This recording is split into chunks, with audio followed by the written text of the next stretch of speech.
Hey girl, tell me what it's like in your world. Tell me about your life, what's the deal? Hey guys, and welcome to this video. This is the second episode for my Moving to France Again series, and I'm really excited to bring to you all of the grad schools that I applied to for 2021, as well as the fellowships that I applied to. So if you're popping in at this video, it might be kind of confusing why I'd be talking about graduate schools in reference to Moving to France Again series, but it's because graduate school is the reason that I'm moving back to France. But I have created a list. I told you guys in my last video about my folder. This is a trick, or not really a trick, but something that I was advised to do when I was in high school applying to undergraduate, was to have a notebook, a folder, whatever you want to call it, completely dedicated to the application process. I will say, when you are applying to multiple schools, it is really helpful. I use this to do everything, and then I even used it as my checklist to make sure that I had all of my deadlines lined up, that I knew my application fees, and that I knew all the requirements that were needed for each application. So I really do recommend this. I just got, like, you know, little 5-star notebooks with the little prongs in them, and then on the side I would keep like important information that I often have to reference for my grad school applications that I had hard copies of, and just other random stuff like because I'm going into international relations and foreign service, most programs will ask you about what econ courses you took, right? And they want to know the grades, term, and the year. And so like I just got a little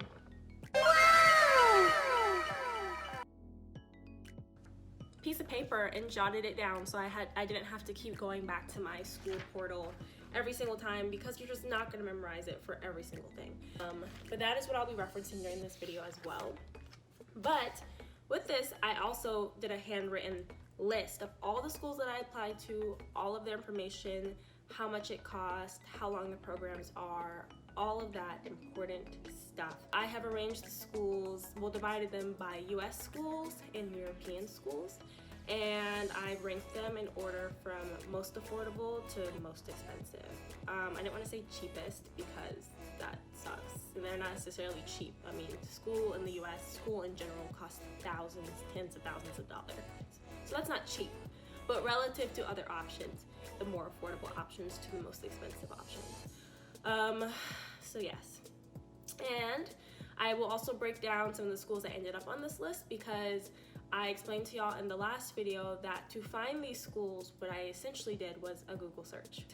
Another way that I found schools was information given to me by my mentors, particularly my French professors, who really wanted me to do a master's in French of some sort. So what I did instead was I took some of the schools that they sent my way and I cross-referenced them with the list of schools that I found for like top foreign service schools, and some of the schools also popped up on that list, so I researched their programs according to that, and I explained a little bit more how I selected some schools, because you might see some schools that seem a little random on here, like NYU and Georgia Tech, and I explained much better why those schools got added to the list. Now we are going to go ahead and transition into the graduate schools that I applied to and what was attractive about the programs. Hi. Okay, hey y'all, so we are gonna go ahead and start off with the least expensive school, and that was the Georgia Institute of Technology. This school is actually in my state. I'm from Georgia. Yes, I'm gonna kind of break down what the program itself was. So Georgia Tech was like NYU, in which they don't have an international relations focused graduate program, to my memory, but they had a French program, and they had a modern languages school that they're building up. So this program was also new and gave me the flexibility to be able to kind of incorporate my international and foreign policy focus into the major, and it was made to be applicable to people in the jobs, like in the workspace. So typically, if you are studying French or a foreign language and it applies to your workspace, you are going to be interacting with foreign policy in some way, shape, or form. Either it's directly or indirectly, but you are interacting with it that way. So the program also really accommodates people who are doing things like what I'm doing. So that was that. And so of course, as you can see, like I said, I had to get a little bit more creative with the programs. So my French professors had also sent me some master's programs that were new, and that would, offer me flexibility to be able to get my degree, maybe add a little specialization into my interview process, and still, you know, engage with international relations and political sciences. So that's how I got to NYU. So NYU they also have a master's in international relations, but I looked at the program, I'm gonna be honest, it just seemed really dry and boring to me. Like I think, especially because I knew I'd be paying out of pocket more so for graduate school than undergraduate, because I got a really great scholarship for undergraduate. And I think NYU's international relations program might be newer, so we'll give it some time, but the program looked really boring. It just did. There was just, I mean, even writing my statement of purpose, I had a really hard time trying to pinpoint courses and things I was excited to take. So I decided the French major looked much more interesting. It was a newer program, also affordability-wise, because it's newer and they want to attract people to the program, they would give you 50% off of tuition for all students if you had enrolled in that year. So I think it was for like the 2020-2021 school year. I also applied to UC Berkeley, which does actually have a global studies program, and their global studies program looked amazing. UC Berkeley, it's the type of courses that you would expect from a UC Berkeley, and for me, having come from like a small liberal arts women's college, the types of courses that I thrive on, because that's another thing, comparing courses and areas of focus for professors across schools, you kind of get to see like what the general culture of a school is, the types of things that they like to take into consideration as they're teaching their students, and the types of approaches that they use. So there are some schools that really are a lot more practical. To compare like a UC Berkeley with maybe an American university, UC Berkeley had so many courses. They have courses that go all the way down to exploring how identity interacts with international politics and things like that, right? So like you can take a course on gentrification and blackness and how those things affect one on a micro level, but they just had a greater diversity in kind of focus areas, right? And so I could focus on like the way that blackness interacts with economic development and things like that. I can focus on the ways that gender interacts with that. Like we have so many classes that break it down from a micro level all the way to a macro level, but it's also Berkeley, so I don't know what you're expecting, but I was excited about that. Next up was American University and George Washington University, which I'm saying them together because they're both, I feel like, comparable schools. There's differences between the two of them, of course. They have their own culture, their own flavor, and you even see that when you look at the programs themselves, the types of courses, the professors, the way that it goes. But price-wise, and oftentimes when you hear people talking about, oh, I'm going to school because I want to be in foreign service or international relations, whatever, you kind of hear about these schools talked about kind of in the same breath. So Johns Hopkins and American are more affordable, definitely, and they had some great scholarship opportunities, and you can kind of scroll through their website and find scholarships. George Washington was the second most expensive at about $82,800 USD, and then American University was better. $82,000, by the way, was for 2 years, and then American University was about $63,000 for 2 years. So yeah, that's getting more affordable in America. Love that for us. Johns Hopkins was, the way that Georgetown was my reach school when I applied to it randomly in 2020, Johns Hopkins also made that reach. Like it was the program that was the most expensive and that I was also the most excited about on the list.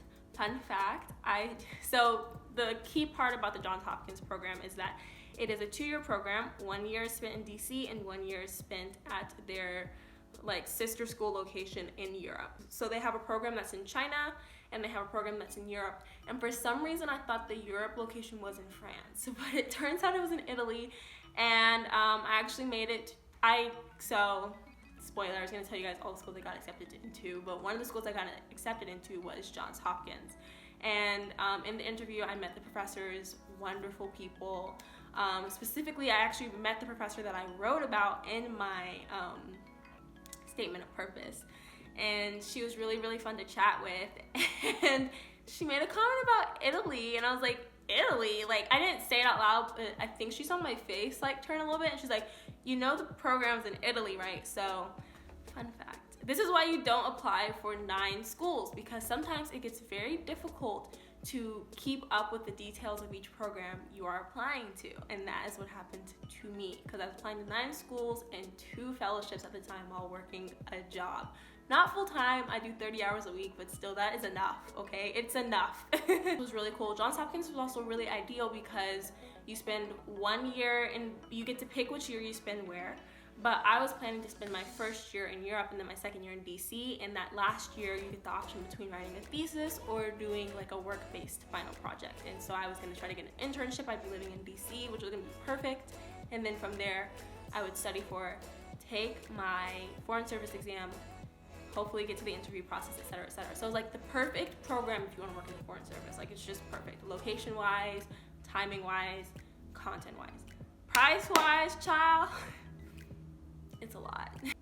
So that was that, but it just was too much. And so I had heard generally that European schools have much cheaper tuition, but I did not know how that works. Like, is it just cheaper tuition for European students, or as an international student, do I also get to access that?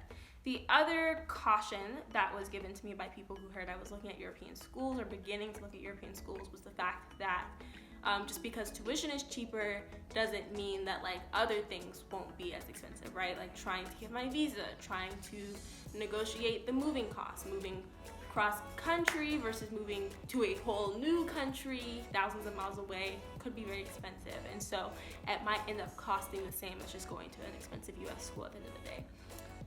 And also that concept of like, if it was cheaper and better and easier, why don't more people do it? And so I decided, you know what, let's just look for myself and see if I find any, viable options. So I decided to tentatively add about 3 European schools, okay? I'm excluding Johns Hopkins. That might have been the 4th, but technically it was a European school that was tied to a US school, so I would still have like a US based school to refer to, and it's kind of fun. It's formatted as an exchange program, right? Rather than applying to like freestanding independent European schools.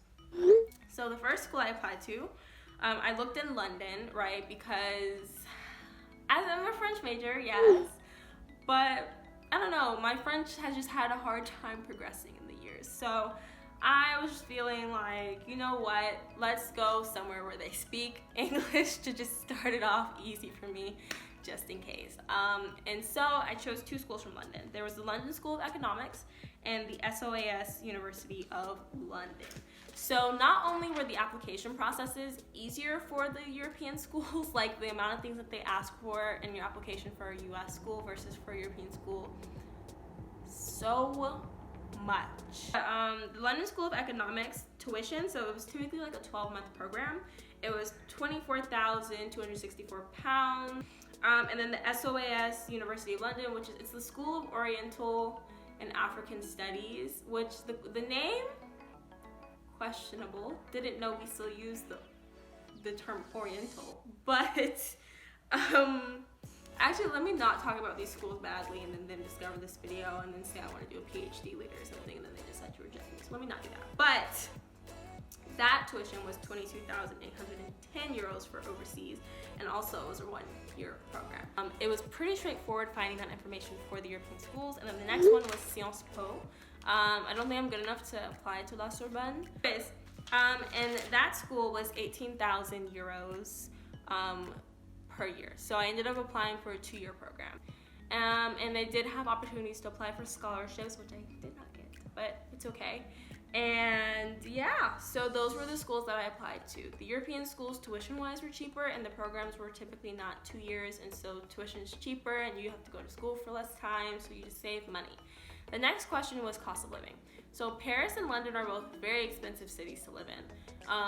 But for some reason, I was much more willing to make it work in Paris than I was to make it work in New York or California. But basically, I was talking to my parents about it, and they were kind of like, with all this crap going on, even with the pandemic, right? The things that we thought we had guaranteed just being kind of, I guess, taken away from us, right?